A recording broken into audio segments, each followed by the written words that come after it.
Apakah Bi Susi atau saksi Susi mengetahui bahwa pada tanggal 3 Juli almarhum Yosua sempat membantu Ibu Putri menyetrika pakaian anak? Siap, mengetahui. Bi Susi ada di situ? Siap, ada, soal saya yang masukin Sebentar, gosokan. satu-satu sebentar ya Bi. Bi Susi bisa lihat foto ini? Siap, bisa. Ini di mana letaknya? Di ruangan TV. Bukan di kamar? Bukan. Apakah letaknya di sini? Siap, di situ di depan karpet. Di sini? Siap. Di sini? Siap. Pada saat kejadian ini, jam berapa kira-kira? Kira-kira malam sebelum Bapak datang. Siapa saja yang ada di rumah tersebut? Ada saya, Adek Detia, sama Ibu di ruang meja makan, saya di dapur. Kalau di luar ada Om Richard. Jadi ramai orang? Siap. Bisa diceritakan peristiwanya? Siap, bisa. Ibu nyuruh saya untuk masukin papan gosokan, kan di sebelah dapur saya masukin. Ibu nyuruh saya untuk memasuk ke dalam, untuk Ibu ingin menggosok baju yang udah di laundry untuk mau dilipat ditaruh di dalam kopernya Adek yang besok mau dibawa ke Magelang, ke sekolahan TN. Lama kelamaan Om Joshua datang untuk ingin membantu Ibu. Terus saya ngomong sama Om Joshua, Om maaf ya saya nggak bantu soalnya saya disuruh Ibu buat beresin kamar di atas sama Om Kuat. Tapi di situ ada Ibu, ada Adek. Oke, jadi itu kejadiannya bukan di kamar tetapi di ruang tengah dan di situ beramai-ramai ada banyak orang. Siap, ada. Baik. Kemudian maaf, saya langsung ke tanggal 7. Siap. Setelah Bibi menemukan Ibu.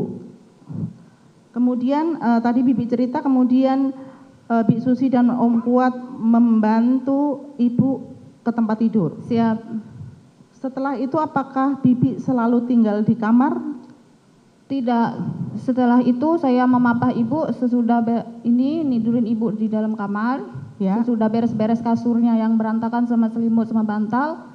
Terus Ibu saya tidurin dibantu sama Om Kuat untuk ngangkat kakinya Ibu. Terus apakah kemudian ada yang menelpon Richard atau Ricky? ada. Siapa yang menelpon? Ibu mencari HP-nya, nanya sama Om Kuat, mana HP-nya Ibu itu. Terus Om Kuat nyariin HP-nya Ibu yang ada di pojokan kasur kalau nggak salah. Terus Ibu nanya, Ricky sama Richard kemana? Om Kuat nanya, bilang ke sekolahan Mas untuk nganter barang-barang. Terus Ibu minta tolong telepon ke mereka berdua, saya nggak tahu ke antara siapa. Terus Ibu minta Om Kuat untuk buka kode HP-nya Ibu. Terus Om Kuat mencet HP kodenya Ibu yang nyebut Ibu sendiri, lalu Ibu dikasih ke Ibu udah nyambung. Siapa yang berbicara? Ibu sendiri. Dengan siapa? Saya tidak tahu dengan siapanya, tapi nyuruh pulang mereka berdua. Dengan Richard atau Ricky, Bi Susi nggak tahu? Tidak tahu. Kemudian jangka waktu berapa lama Richard dan Ricky datang? Itu Ibu menelpon 2 kali soalnya belum datang-datang. Terus nggak lama kelamaan saya keluar sama Om Kuat di depan pintu kamar mandi. Nggak lama Om Richard sama Om RR datang. Pada saat Richard dan Ricky datang, apakah mereka langsung ke lantai 2? Langsung. Bibi posisi di mana? Di depan kamar mandi, pintu kaca. Di lantai 2 juga? Siap. Jadi Richard maupun Ricky apakah langsung melihat kondisi Ibu pada saat itu? Om Ricky langsung naik nanya ada Ibu. Enggak, saya bukan itu pertanyaan saya. Apakah Richard dan Ricky melihat dengan mata sendiri kondisi Ibu pada saat itu? Saat itu tidak melihat. Tapi ke lantai 2? Langsung ke lantai 2. Melihat Ibu atau tidak? Kalau Om Ricky masuk ke dalam kamar, kalau Om Richard setahu saya di tangga masih. Oh, cuman sampai tangga? Siap. Tidak melihat kondisi Ibu? Tidak. Oke. Kemudian sampai di situ, kemudian keesokan harinya. Siap. Dalam perjalanan dari Magelang ke Jakarta, bagaimana sikap Ibu Putri kepada Bi Susi? Kepada saya ibu diem, nggak ngobrol, terus kebanyakan istirahat, tidur. Bi Susi sudah berapa kali diajak Ibu ke Magelang selama Ya, ini? seingat saya 3 kali ini. Selama tahun 2022 atau 2021. 2022 3 Siap. kali. Biasanya Seingat Ibu saya. kalau dalam perjalanan bercakap-cakap, ngobrol, bercanda, atau memang biasanya diam saja? Biasa bercanda sih ibu orangnya. Sama bibi sering iniin, bercandain bibi, seandainya Bi Susi tinggal aja nih di jalan kalau iseng gitu. Oh. Saat itu ibu diem banget, murung. Saya nawarin wedang, ibu nggak mau minum.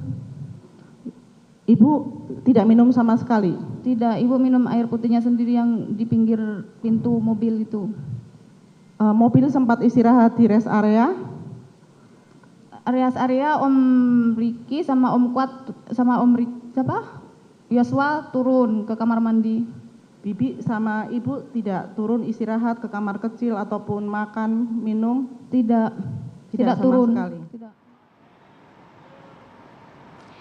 Iya, kita lanjutkan Mas Heri. Kalau kita lihat cuplikan tadi kan nampaknya Susi betul-betul menjawab sesuai dengan substansi terdakwa. Apa yang kemudian bisa digali hubungan antara saksi dan juga terdakwa Ferdy Sambo maupun PC. Tapi kita lihat juga kemarin kan seperti misalnya saksi Daden begitu Mas. Tapi banyak kemudian yang justru yang diceritakan adalah mengenai Yosua begitu Mas. Nah, apakah kemudian hal ini yang nanti harus menjadi perhatian begitu ya Mas ya dalam sidang hari ini, betul-betul saksi ini kemudian fokus terhadap substansi terdakwa, bukan justru menceritakan hal-hal lain, Mas Heri?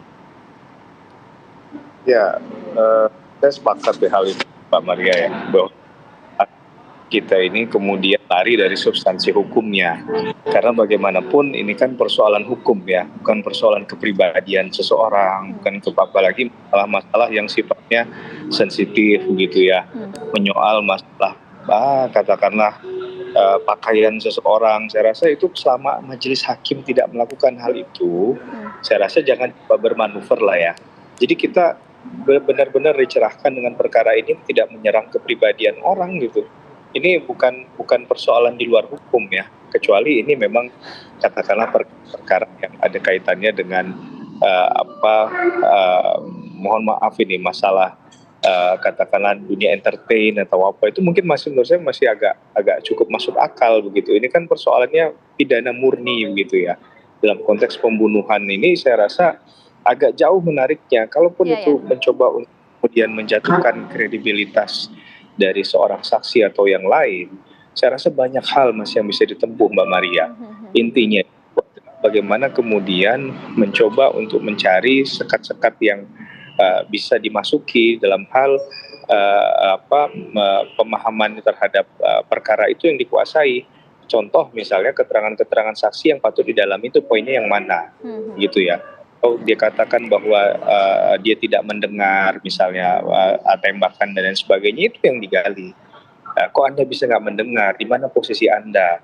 Berapa meter kira-kira dari TKP? Itu kan sesuatu yang substansi ya menurut saya, dan layak diperdebatkan untuk masalah ini. Tapi ketika kita bicara dalam hal tadi adalah masalah hubungan pribadi, asmara dan lain sebagainya, saya rasa ini kasus ini menjadi nanti tidak menarik lagi. Dan khawatirnya ini kan semua yang menyajikan proses pembuktian ini, kalau kita mau boleh katakan ya Mbak Maria, ini kan dalam konteks kemudian menyentuh hati hakim juga, meyakinkan hakim mana yang kemudian dalilnya benar begitu sesuai dengan fakta hukum yang ada. Itu unsur terpenting dalam persidangan ya Mas ya, keyakinan hakim. Betul. Nah masalahnya kalau sampai hakim dibuat katakanlah menjadi tidak simpatik terhadap hal ini, ya hakim juga manusia biasa kan. Jadi bisa saja ini pengaruh terhadap apa yang dibuktikan, apa yang disajikan. Jadi menurut saya dalam konteks kita menegakkan marwah pengadilan, mari kita sama-sama fair gitu ya. Tidak hanya seruan untuk fair, tindakannya di luar dari konteks itu. Jadi sama-sama saja. Untungnya atensi publik Mbak Maria, banyak orang yang melihat, mendengar, dan kemudian juga mengamati proses hukum ini. Bayangkan kalau itu terjadi di ruang sidang di mana tidak terjadi atensi publik. Kan ini kemudian jadi meruntuhkan upaya untuk mencari kebenaran material nih ya. Jadi kita nggak berubah dari kitohnya, dari semangatnya itu apa ya dalam konteks untuk membuktikan ini adalah bukan untuk mendiskreditkan orang lain, bukan untuk menjatuhkan saksi satu dengan saksi yang lain dengan hal-hal yang di luar dari hukum atau saya katakan tadi non hukum ya. Tapi ya namanya upaya ya, bisa saja apapun dilakukan gitu untuk kemudian meraih simpati, meraih kebenaran tadi mungkin malah bisa mengatakan dia yang benar dan yang lain yang salah.